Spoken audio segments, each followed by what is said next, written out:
bathandekayo. Why? Because Celumusa inkosi okuthula nathi uma abanye bozakwethu bagijimisa ama-yellow bone thina sifuna ukuthi inkonzo ingakuyo. Amen bathandekayo. It's because sibanjwe ngalo legama. Noma sometimes ezinye izinto bazifollow abantu eyisibona nawe ngathi ziright mara athi yena hayi cha ungakwenzi lokho. Amen bathandekayo. Uyabona mose amasudi esakho mina ngiyawathanda amasudi. Namasudi esakho siyasebenza. Amen bathandekayo. Akuna girlfriend allowance. Amen bathandekayo. Salary yami ishwansizwa.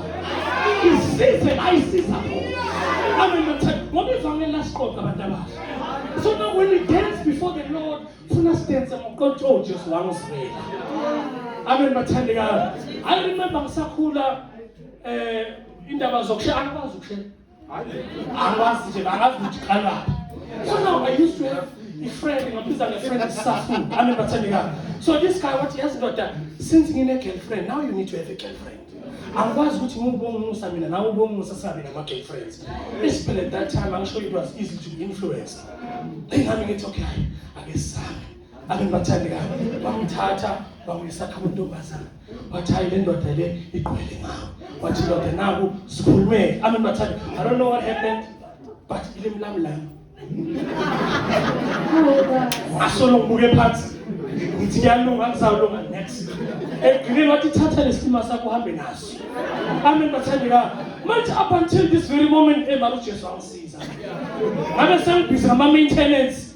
Sengihamba amakhotho nale salary seyakhathwa. Ngine stress ngikhonza senginciphile ngithi nayi payday phela next week years and ish.